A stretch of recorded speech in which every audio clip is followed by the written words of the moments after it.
2 பேருக்குள்ள மட்டும் தான் போட்டியே அப்படிங்கிற மாதிரி ஆயிப்போச்சுங்க. அதில் ஒன்று விறகடுப்பு, இன்னொன்று கரண்ட் அடுப்பு. இது சாப்பாடு ஆகிறக்குள்ள அதில் குழம்பாயிருதுங்க. அந்த அளவுக்கு 2மே ஃபாஸ்ட்டாக ஒர்க் பண்ணுது. ஒரு வாரமாக நம்ம வீட்டு சமையலறை இப்படி தான் இருக்குதுங்க. 2 விஷயம் மாறி இருக்குது. அதில் ஒன்று வந்து அடுப்பு, இன்னொன்று வந்து இந்த எண்ணெய். அடுப்பு மாறினதுக்கான ரீசன் வந்துட்டு கேஸுங்க. கேஸ் சிலிண்டர் வரல அப்படிங்கிறதுனால அடுப்பு மாற்றியாச்சு. எண்ணெய் மாற்றினதுக்கான ரீசன் வந்து அப்பாவுக்கு இடையில உடம்பு முடியாமல் ஆனதுக்கப்புறம் ஹாஸ்பிட்டலில் டாக்டர் வந்து சஜஸ்ட் பண்ணியிருந்தாங்க. நீங்கள் வந்து கடலெண்ணெய்க்கு மாறிடுங்க, முடிஞ்ச வரைக்கும் மரச்செக்கு எண்ணெய் யூஸ் பண்ணுங்கள் அப்படின்னு சொல்லிட்டு. அதே மாதிரி ஒயிட் சுகர் கட் பண்ணிடுங்க அப்படின்னு சொல்லியிருந்தாங்க. அப்பா வந்து ஒயிட் சுகர் சும்மாவே அள்ளி சாப்பிடுவாருங்க. அந்தளவுக்கு அவருக்கு சர்க்கரை ரொம்ப பிடிக்கும். ஸோ அதெல்லாமே கட் பண்ணி கொஞ்சம் கொஞ்சமாக மாற்றலாம் அப்படின்னு சொல்லிட்டு தான் நான் இந்த கங்கை ஆயில்ஸ்லேருந்து மரச்செக்கு எண்ணெய் வாங்கியிருந்தேனுங்க. நம்மளுக்கு வீட்டுக்கு யூஸ் பண்ணுற அளவுக்கு. அவர் வந்து என்ன சொன்னார்னா, டாக்டர் நீங்கள் தேங்காய் எண்ணெயில் தாளிச்சா இன்னும் நல்லது அப்படின்னாருங்க.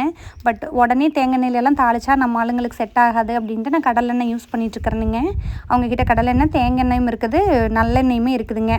ஸோ நல்லா இருக்குங்க, ஃப்ளேவர் நல்லாயிருக்கு, அரோமா வைஸ் நல்லா இருக்குது. தாராபுரமில் தான் இருக்காங்க இவங்க. சுத்தமான மரச்செக்கு எண்ணெய். ஸோ உங்களுக்கு வேணும் அப்படின்னா அவங்களோட டீட்டெயில்ஸ் கொடுக்குறேன், நீங்கள் செக் பண்ணி பார்த்துக்கோங்க. எனக்கு பர்சனலி பிடிச்சிருந்துச்சு. ஸோ ஒரு நல்ல விஷயமா நான் உங்கள் கூட ஷேர் பண்ணிக்கிறேன். குழம்பு தாளித்து வச்சுட்டுங்க, பக்கத்து தோட்டத்தில் கடல பொரிச்சிருந்தோம்னு கொடுத்துருந்தாங்க. அதையுமே அலசி தண்ணியில் போட்டு வச்சாச்சுங்க. ஏன்னா குழம்பு வேகிற கேப்பில் ஓவடுப்பில் இதுவும் வெந்துக்குமாச்சுங்க. அந்த ரெட்டை அடுப்பில் ஒன்று மெயின் அடுப்புங்க, இன்னொன்று ஓவடுப்புன்னு சொல்லுவாங்க.